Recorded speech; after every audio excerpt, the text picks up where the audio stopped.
teman-teman, balik lagi sama aku Betsy, Duta Waskita Dewa Dewi Ramadaya. Nah, sekarang aku udah kedatangan salah satu temanku, salah satu partner kerja nih di Duta Dewa Dewi Ramadaya, yaitu Duta Waras. Kenalin namanya dong. Hai, aku Duta Waras, nama aku Nisa. Mungkin teman-teman ada yang udah pernah lihat videoku. Pede banget, tentang sering muncul nih di YouTube kita. Ya, jadi Nisa ini Duta Waras. Udah tahu belum sih waras itu seperti apa? Kalau dari artinya kan bahasa Jawa, waras itu artinya sembuh ya Nis ya. Ya, betul. Tapi coba dijelasin deh sedikit, waras itu seperti apa sih? Nah, sebenarnya dalam 8W ini waras itu fungsinya adalah mencari tahu apa aja sih yang dilakukan oleh masyarakat Indonesia untuk mencapai kesehatan. Jadi nggak hanya obatnya, tapi juga terapi-terapinya. Berikut juga pola hidupnya. Gimana sih mereka mengatur diri mereka agar tetap menjadi sehat baik secara jasmani maupun rohani. Oke, berarti luas banget ya, karena apalagi Ya, betul. kita tuh manusia yang paling pertama kata orang-orang tuh harus sehat dulu. Berarti Ya. waras ini salah satu unsur yang paling vital nih di sini. Nah, berarti kan kamu kemarin kalau nggak salah udah jalan-jalan nih ya ke beberapa wilayah dampingan kita. Bisa diceritain nggak sih, mungkin dari mana dulu nih, kamu udah kemana aja sih? Kebetulan sih kemarin aku udah ke beberapa daerah ya, ke Malang Selatan itu tepatnya di Desa Balisari. Terus aku juga sempat ke Desa Bulukerto di Batu, sempat ke Desa Tampak Siring di Bali juga, terus sempat ke Desa Klungkung di Jember. Oke, udah cukup banyak nih ya. Kira-kira mana dulu nih yang pengen diceritain dari berapa tadi? 4 desa ya? Wah, bingung banget nih, banyak nih. Dari yang deket dulu kali ya, dari yang deket Malang dulu deh, Bulukerto dulu, Batu dulu. Oke, kalau di Bulukerto sama Balisari ini sebenarnya rada mirip-mirip ya, karena kan tempatnya juga nggak terlalu jauh lah, cuman 1 jaman, setengah jam untuk sampai ke sana. Di sana itu aku nemuin beberapa hal menarik. Yang pertama adalah ada kebun toga milik warga. Nah, warga ini udah tua, namanya Mau. Nah, Mau ini tuh bener-bener nanam toganya, terus dia mengolah toganya. Bahkan dia bela-belain naik Gunung Arjuna walaupun umurnya tuh udah tua buat nyari bahan-bahan yang dia mau. Itu berarti nggak ada tuh bahan-bahannya di sekitar dia, nggak ada, harus ada di Gunung Arjuna berarti? Iya, ada beberapa, dan kebetulan emang deket sih, nggak terlalu jauh gitu. Terus selain itu aku juga nemu beberapa mata air atau sumber air di Desa Bulukerto sama Desa Balesari. Di Balesari kayaknya kemarin waktu aku juga sempat ke sana, banyak banget ya ternyata di sana sumber airnya, dan menurut kepercayaan orang-orang sana dan banyak orang juga kalau sumber air di sana itu banyak membawa keberuntungan.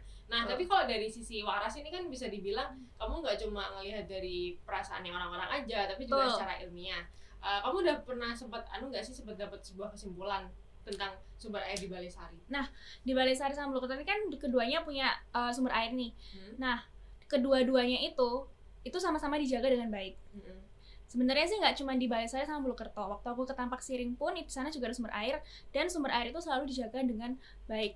Kalau menurut masyarakat setempat itu lebih disakralkan.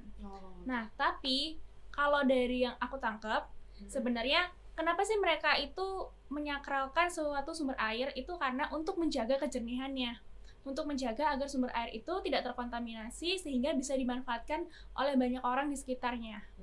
Gitu. Nah, kalau yang di Balesari itu kan sumber airnya itu dekat sama makamnya dari salah satu tokoh masyarakat yang namanya Eyang Juko. Nah, menurut cerita dari juru kuncinya itu ada beberapa urutan sumber air sebelum kita sampai di makam Eyang Juko. Nah, untuk orang-orang yang zaman dulu itu jalur sumber air itu digunakan untuk menyucikan diri atau membersihkan diri sebelum kita berziarah ke makamnya Eyang Juko. Oke, jadi nilai itu bisa dibilang nilai apa ya? Nilai adatnya, nilai spiritualnya ada di situ. Iya, betul, ada di sana. Nah, terus tapi sayangnya itu masih belum ada gitu penelitian tentang kandungan-kandungan air di sana. Nah, itu yang sebenarnya aku sayangkan gitu ya. Makanya sebagai Duta Waras, aku berniat untuk mencari tahu kenapa sih sumber-sumber air ini dianggap bisa menyembuhkan, bisa memberikan dampak bagi kesehatan. Apakah ada kandungan tertentu di dalam sumber-sumber air itu Dan kemarin juga sama teman-teman dari Balai Sari maupun Bulukerto udah mengambil sampel airnya dan dibawa ke lab. Oke, berarti lagi proses ya. Iya, lagi teman-teman proses. bisa nunggu nih hasilnya. Betul. Kira-kira informasi apa sih yang udah Nisa dapatkan di sana Iya, dan betul, akan betul. bagian ke teman-teman. Iya. Oke, berarti bisa next kali ya ke desa selanjutnya apa tadi? Tadi udah Bulukerto, terus Balai Sari, terus apa lagi? Ada Tampak Siring juga. Oke, Tampak Siring Bali ya? Iya, Tampak Siring Bali. Kalau Tampak Siring Bali ini sebenarnya ada banyak banget sumber airnya. Tapi kemarin aku cuma baru sempat datengin satu, namanya Tirta Mengening. Tirta Mengening ini di sana itu ada pura juga, ada puranya dan dianggap sebagai tempat suci. Okay. Ada, jadi di sana itu nggak hanya ada satu sumber air, tapi ada beberapa. Oh, ada beberapa. Dan khasiatnya itu beda-beda menurut kepercayaannya masyarakat sekitar. Kalau nggak salah di Bali tuh kemarin selain kamu ke sumber air, kamu juga ngelakuin salah satu apa sih, boreh namanya apa? Namanya boreh. Oh, boreh ya. Aku sempat bikin boreh juga itu. Apa tuh boreh itu apa sih? Boreh itu kalau berdasarkan yang dipahami sama teman-teman di Duta Bali, boreh itu merupakan semacam penghangat tubuh gitu. Oke. Nah, jadi kalau buat masuk angin gitu. Iya, betul. Jadi kalau misalnya kita cari di Google itu kan banyak banget nih produk-produk boreh yang disebut sebagai lulur kecantikan. Tapi kemarin sempat aku tanya-tanya juga, sekalian bikin. Nah, itu katanya boreh itu khasiat utamanya adalah untuk menghangatkan. Jadi zaman dulu itu digunakan sama kakek nenek mereka ketika pulang dari sawah dan ketika cuaca itu lagi dingin, kakinya kan dingin-dingin semua tuh pasti kan. Terus kayak demam lah, capek. Nah, untuk menghilangkan rasa dingin dan capeknya itu pakai boreh. Oke. Iya. Apa sih, dari apa sih boreh itu? Boreh itu campuran dari berbagai rempah-rempah, macam-macam. Ada ladanya, ada mericanya, banyak deh. Aku nggak begitu hafal nama-namanya, takut salah. Jadi jelas itu berfungsi untuk menghangatkan tubuh ya? Iya, untuk menghangatkan tubuh. Bisa diolesin di telapak kaki, di sekitar kepala sini, kalau pusing juga bisa. Kamu kemarin nyobain kan? Aku nyoba. Gimana rasanya? Beneran bisa menghangatkan tubuh? Bisa sih, bisa. Oke. Lebih ampuh nih ya kayak daripada yang biasa kita pakai, atau gimana menurut kamu? Ya sebenarnya nggak kalah juga sih sebenarnya si boreh ini. Bisa lah ya jadi alternatif. Bisa jadi alternatif. Teman-teman juga pengen nyoba. Dan wanginya juga khas banget, khas rempah banget. Kalau jamu sempat nemuin nggak sih? Udah pernah nemuin jamu nggak? Kan soalnya kan kalau ngomongin pengobatan tradisional biasanya orang-orang juga taunya tuh jamu malahan kalau di mana-mana. Nah, dari beberapa daerah itu kamu udah pernah nemuin nggak jamu-jamu yang masih digunakan sampai sekarang? Aku nemunya kalau di Bali itu ada cemcem. Apa itu? Cemcem itu jadi itu ada satu pohon yang namanya memang cemcem gitu namanya. Jadi itu ya dibuat, digodok atau direbus sampai daunnya itu mengeluarkan sari-sarinya itu, ekstrak-ekstraknya, sehingga warna airnya tuh jadi coklat agak kehijau-hijauan. Nah, itu nanti dicampur, karena dia rasanya agak ada pahit-pahitnya, itu biasanya dicampur sama cabai sama jeruk nipis buat nambah kesegaran. Ada beberapa juga yang dikasih ke dondong. Jadi rasanya biar rasa pahit dari jamunya ini bisa dinetralisir. Gimana? Kamu nyobain juga jamunya? Sempet sih kemarin di rumahnya Budayu. Gimana? Budayu itu siapa sih? Budayu itu ada salah satu pendamping. Lokal ya? Iya, pendamping juga waktu kemarin aku jalan-jalan ke Tampak Siring. Itu nemenin aku keliling-keliling buat mengenal desa Tampak Siring itu seperti apa. Oke. Itu Tampak Siring berarti banyak juga ya unsur lautnya? Oh ya, ini juga di Tirta Mengening yang aku datengin itu, dia itu airnya tuh benar-benar seger banget dan jernih. Terus yang paling penting itu tuh bisa ada salah satu upacara yang sering dilakukan di sana, yaitu namanya melukat. Nah, melukat ini itu fungsinya untuk membersihkan diri atau menyucikan diri. Jadi konsepnya kita bisa mandi di dalam tempat melukat itu untuk membersihkan diri kita dari segala dosa-dosa atau penyakit yang sedang dalam tubuh, kalau kepercayaannya masyarakat sekitar gitu. Jadi kamu kemarin juga sempat ikut melukat? Iya, sempet. Gimana kesannya? Wah, airnya seger banget sih. Airnya yang seger. Airnya benar-benar seger banget.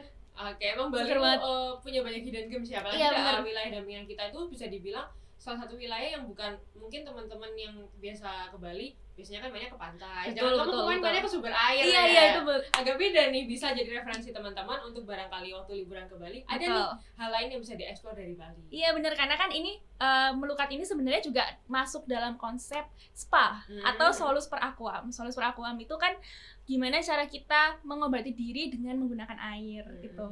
Nah, Melukat ini bisa jadi salah satunya, dan Tirta Mengening itu salah satu tempat yang menurut aku harus kalian coba datang ke sana sih. Kenapa juga? Keren banget sih soalnya.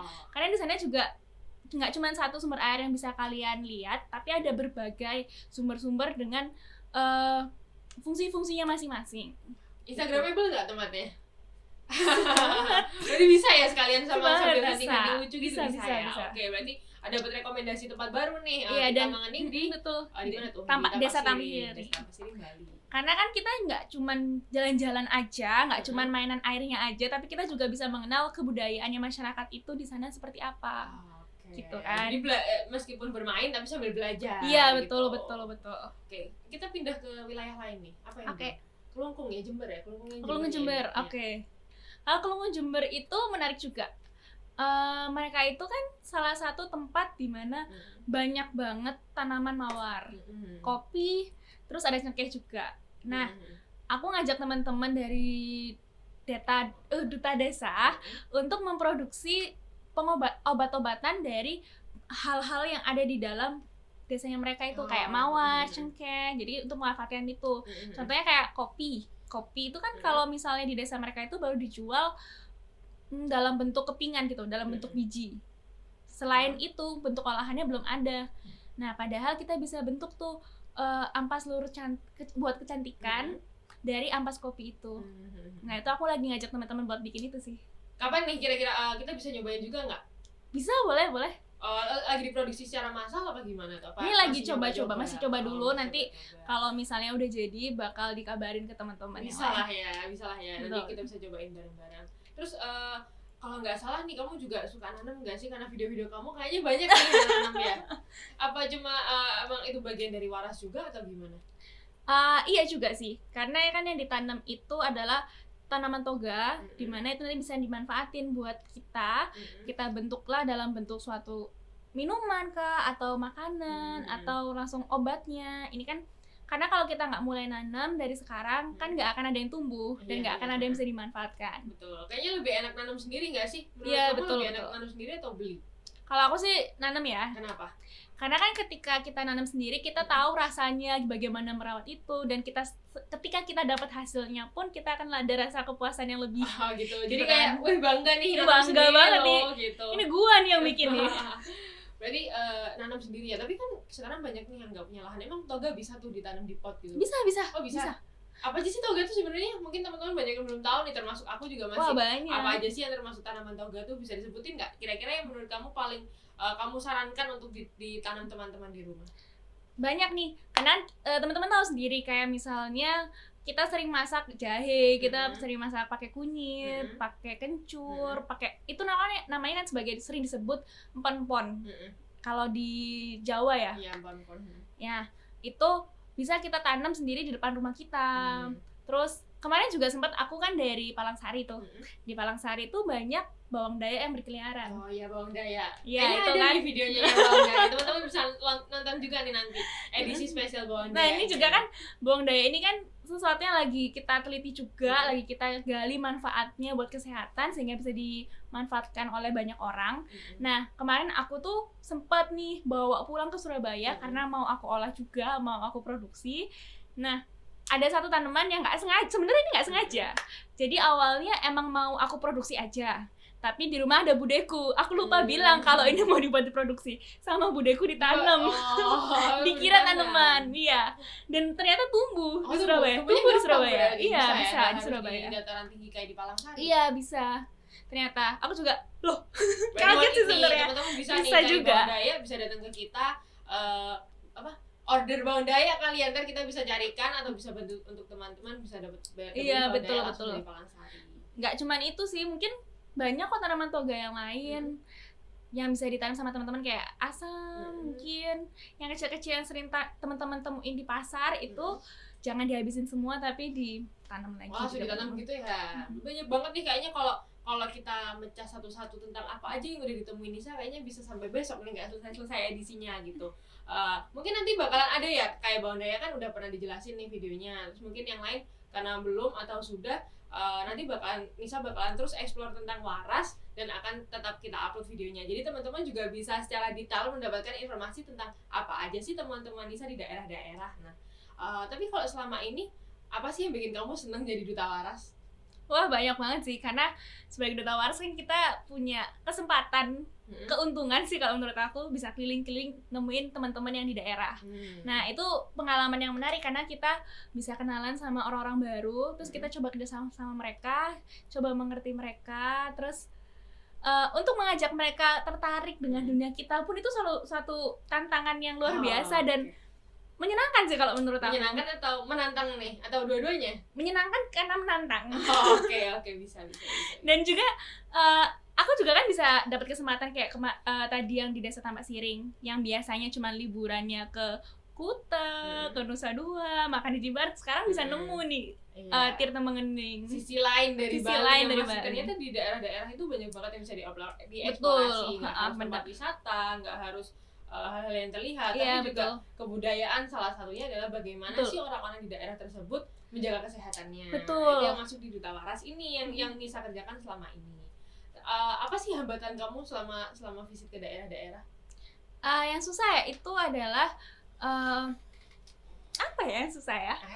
Kendalanya apa ya? Gak ada kendalanya nih berarti. Merasa banyak seneng ya sih, jadi lupa. Mungkin ini ya untuk bagi waktu gitu ya sama kehidupan yang lain. Misalkan karena kan sebagai duta waras harus keliling kemana-mana gitu. Kamu juga masih mahasiswa kan? Iya, betul. Kebetulan Nisanya tadi kita belum disebutin loh, Nisanya mahasiswi gizi. Jadi benar-benar linear sama di duta ini tugasnya Nisa juga sebagai duta waras. Jadi berhubungan lah ya juga jadi, belajar.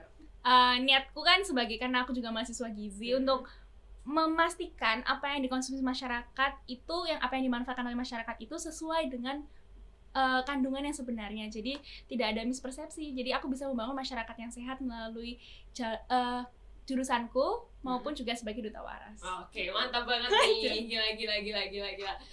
Oke, kayaknya udah cukup panjang nih ya. Nanti teman-teman pasti bakalan kepo sama apa-apa aja sih temuannya Nisa ya di daerah-daerah gitu kan. Dari Bawang Daya, terus dari Tirta Mengening tadi, terus boreh ya. Ada boreh juga. Terus barangkali ntar kapan-kapan teman-teman juga bisa lihat nih Mau tuh orangnya seperti apa sih dan apa aja gitu. Udah pernah loh. Udah pernah ya? Harus nonton videoku berarti kalian itu. Ada video khusus yang bareng sama Mau ya? Ada dong. Makanya dicek ya. Bahas tentang tanaman toga yang ditanam sama Mau. Oke. Nanti bisa banget langsung ditonton ya. Betul, teman-teman harus nonton. Nah, begitu juga dengan edisi-edisi lainnya pasti akan menyusul. Dan Nisa juga nggak akan berhenti mengeksplorasi karena Indonesia juga kaya banget sama budaya, termasuk salah satunya adalah budaya di bidang warasnya. Ya, betul. Oke, jadi kayaknya sekian dulu deh ya daripada panjang-panjang ntar jadi bingung. Untuk teman-teman yang mungkin punya pertanyaan, kritik dan saran, teman-teman bisa tinggalkan komentar. Nah, dan untuk kedepannya tunggu terus edisi podcast dari kita dan juga informasi-informasi melalui video yang akan kita upload setiap harinya di YouTube kita. Terima kasih teman-teman, dadah.